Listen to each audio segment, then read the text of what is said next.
മുൻ ആഭ്യന്തരമന്ത്രി ശ്രീ തിരുവഞ്ചൂർ രാധാകൃഷ്ണൻ ശ്രീ തിരുവഞ്ചൂർ രാധാകൃഷ്ണൻ ജ്യോതി മൽഹോത്രയുടെ പശ്ചാത്തലത്തെക്കുറിച്ചുള്ള വിവരങ്ങൾ ഈ സമീപകാലത്താണ് പുറത്തുവന്നത്. പക്ഷേ നേരത്തെ തന്നെ അവർ സുരക്ഷാ ഏജൻസികളുടെ നിരീക്ഷണത്തിലായിരുന്നു എന്നത് വ്യക്തമായിരുന്നു. കേരളത്തിലേക്ക് ഇത്തരം ആളുകളെ ക്ഷണിക്കുമ്പോൾ ഇപ്പോൾ നേരത്തെ അറിയില്ല അവർ ചാരവൃത്തിയുടെ ഭാഗമായി ഉള്ള ആളാണ് എന്നത് നമുക്ക് ബോധ്യമുള്ള കാര്യമല്ല. പക്ഷേ 41 വ്ളോഗർമാരെ കേരളത്തെ പ്രൊമോട്ട് ചെയ്യാൻ വേണ്ടി കൊണ്ടുവരുമ്പോൾ അവരുടെ പശ്ചാത്തലം എന്താണ് എന്ന് സ്വാഭാവികമായി പരിശോധിച്ചിട്ടല്ലേ അവരെ തിരഞ്ഞെടുക്കേണ്ടത്? മാത്രമല്ല സുരക്ഷാ ക്ലിയറൻസ് ഇക്കാര്യത്തിൽ ആവശ്യമായ ഒന്നല്ലേ?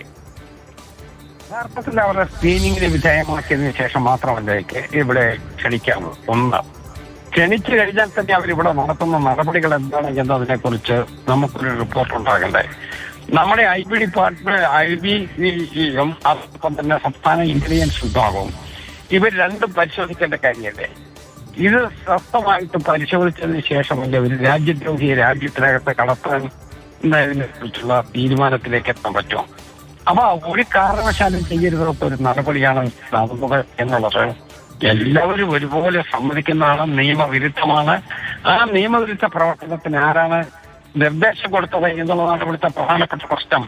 ഇപ്പൊ ചാരപ്രവർത്തനം എന്ന് പറയുന്നത് അവരുടെ നമ്മൾ പിടിക്കുന്ന വ്യക്തിയുടെ പ്രവർത്തനം കൊണ്ട് അവസാനിക്കില്ലല്ലോ.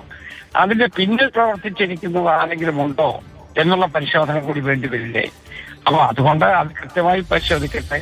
രാജ്യദ്രോഹം നമ്മൾ നടത്തുന്ന ആളുകള് നമുക്കൊരിക്കലും പ്രോത്സാഹിപ്പിക്കാൻ കഴിയില്ല.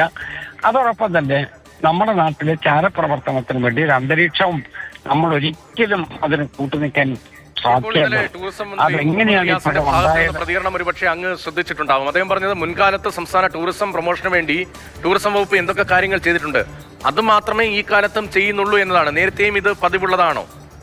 അത്തരം സുരക്ഷാ പരിശോധനയില്ലാതെ ടൂറിസം പ്രൊമോഷന് വേണ്ടി ആര് വന്നാലും ശരി അവരുടെ ആന്റിസിഡൻസ് പരിശോധിക്കണ്ടേ? ഒരു രാജ്യദ്രോഹ പ്രവർത്തനത്തിന് വേണ്ടി നമ്മൾ കൂടി കൂട്ടുനിൽക്കുന്നു എന്നുള്ളതിലേക്ക് കൊണ്ട് പറ്റുമോ? അത് പരിശോധിക്കേണ്ടതായിരുന്നു. നേരത്തെ അവർ ഏത് രാജ്യത്താണ് പ്രവർത്തിച്ചുകൊണ്ടിരുന്നത്? ആ രാജ്യത്തെ അവരുടെ പ്രവർത്തനങ്ങൾ എന്തായിരുന്നു?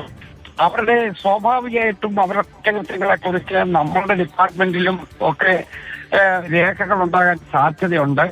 അല്ലെങ്കിൽ ആയാലും ഇന്റർപോളായാലും അവരിതിനെ കുറിച്ചൊക്കെ രേഖകൾ പരിശോധിക്കുന്ന, രേഖകൾ നോക്കി തിരുവഞ്ചൂർ രാധാകൃഷ്ണൻ അങ്ങ് സൂചിപ്പിച്ച പോലെ കൃത്യമായ പരിശോധനകൾ ഇവരെ തിരഞ്ഞെടുക്കുമ്പോൾ വേണം എന്നത് തന്നെയാണ് ഇപ്പോൾ ഉയരുന്ന ഏറ്റവും പ്രധാനപ്പെട്ട ഒരു കൺസേൺ. ഡോക്ടർ